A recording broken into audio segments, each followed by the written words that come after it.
역대상하 첫 번째 시간입니다. 1. 메시아를 증거하는 책. 옛 약속들을 가지고 참된 교회를 이루함.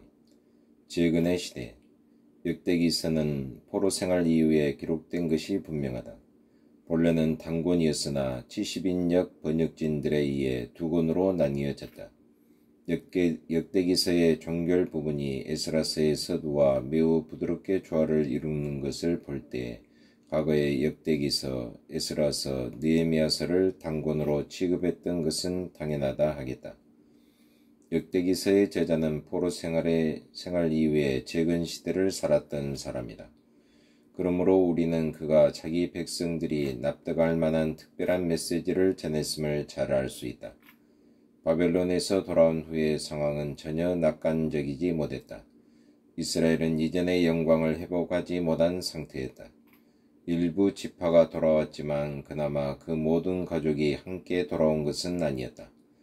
타락한 요소는 포로 생활 이후에도 여전히 제거되지 않았으며 이는 에스라, 느헤미야서에서 살펴볼 수 있다. 성전에서의 제사는 부활되었으나 회복된 다윗 집안의 영광은 찾아볼 수 없었다. 이방의 통치자들은 여전히 유다를 치리하였던 바 예루살렘은 세계적 강대국들에 의해 차례로 지배받게 되었다. 이렇듯 이스라엘의 주변에서 벌어지고 있는 상황은 한결같이 그들을 낙담케 하는 것뿐이었다. 역대기 저자의 추석적 설명. 우리는 이상과 같은 배경을 알고서 유다 왕국의 역사에 대한 역대기서 저자의 설명을 이해해야 한다. 그는 세계적인 맥락 속에서 유다의 역사를 다룸으로써 자신의 백성들을 위로하고자 하였다. 역대기서는 아담이라는 단어가 언급됨으로써 시작되고 있다.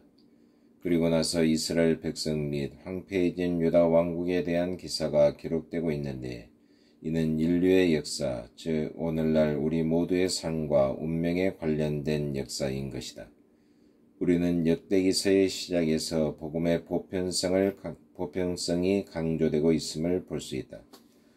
그것은 아담에서부터 시작하여 아브라함과 그 후손에게로 나아간다. 족장들과의 언약이 매우 강조되고 있는 바 여호와께서 그들의 조상의 하나님이라는 사실이 30번씩이나 언급되고 있다. 아브라함과의 언약이 다윗과 맺은 언약 가운데서 보다 구체화되고 있음이 자세히 나타나 있다. 다윗을 통해 이스라엘은 미래를 소유하게 되었는데 그 이유는 다윗과 그의 위대한 계승자들이 신정정치, 즉 하나님께서 자신의 백성을 통치하시는 체계를 유지했기 때문이다. 온 이스라엘. 하나님께서는 오직 자신의 성전에만 거하신 분이시다. 따라서 북왕국의 커다란 비극은 성전에서 이탈한 것이었다. 그러므로 심히 적은 지파가 성전 주변에 모였음에도 불구하고 역대기서 저자는 조용히 이스라엘이란 이름을 그들에게 적용하는 것이다. 역대하 15장 7절, 24장 16절, 28장 19절. 온 이스라엘은 이러한 작은 회중, 즉 남은 자들을 통하여 다시금 축복을 받을 수 있었다. 포로 생활에서 귀환한 이스라엘 사람들이 재건된 성전을 헌납할 때도 이와 동일한 사고 방식이 널리 퍼져 있었다. 이스라엘 지파의 수를 따라 에스라 6장 17절 순염소 12로 이스라엘 전체를 위하여 속죄제를 드렸다. 지파의 일부만이 돌아왔지만 이 남은 자들이 온 이스라엘을 대표했던 것이다.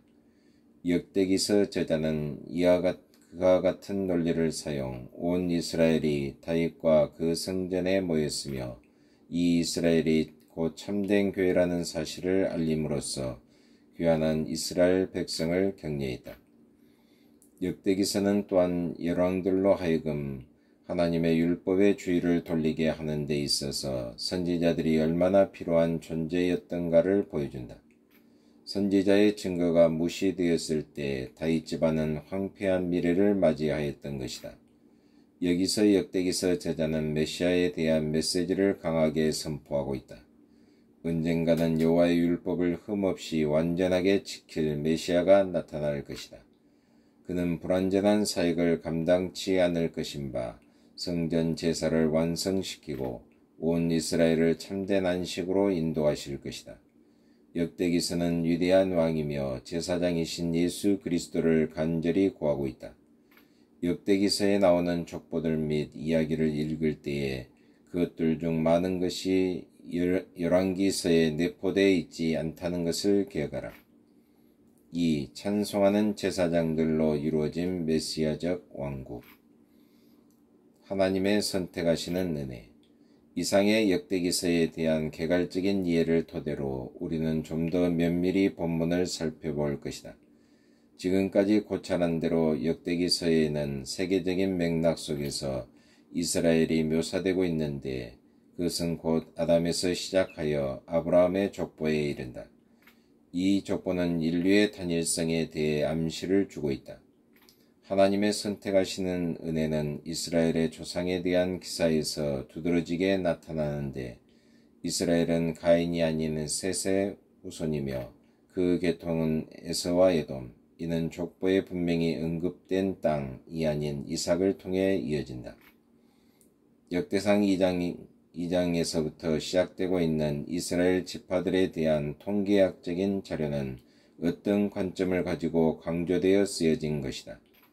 다윗이 나온 유다 지파가 가장 큰 주목을 끌고 있다. 또한 남왕국의 일부였던 베냐민과 시므온 지파의 족보들도 자세히 기술되어 있다. 6장에는 제사장 지파인 레위 족속의 족보가 다뤄지고 있고 7장에는 다른 지파들의 족보가 다소 간략하게 기록되어 있다. 고귀한 혈통. 역대기서 저자는 그 당시 자신이 처해 있는 시대까지의 족보를 기록할 수 있었음을 염두에 두라. 심지어 역대상 9장에는 우리가 느헤미야 11장 3절로 19절까지 비교해 봄으로써 알 수 있듯이 느헤미야 시대의 예루살렘 인구에 관한 개괄적인 묘사도 있다. 이 모든 자료의 목적은 분명하다. 역대기서 저자는 포로 생활에서 돌아온 이스라엘 사람들에게 그들이 고귀한 혈통에 속한 사람들이라는 것을 보여주고자 하였다. 좀 더 강하게 말하자면 회복된 이스라엘 공동체는 오래전 그들 조상에게 주신 하나님의 약속과 상관없는 무리가 아니라 그것의 기업을 물려받을 권리가 있는 자들인 것을 말해주고자 하는 데 있다. 이스라엘은 위대하고 영광스러운 과거를 지녔다. 하나님의 심판에도 불구하고 이스라엘은 유다와 레위 지파 및 다른 지파의 남은 자들을 통해 그 역사를 계속 이어 나갈 수 있었는데 심지어 역대기서 저자가 살았던 그 이태로운 시대 동안에도 그러했다. 이스라엘은 여전히 성전 및 다윗의 집안에 약속된 언약을 가지고 있었다.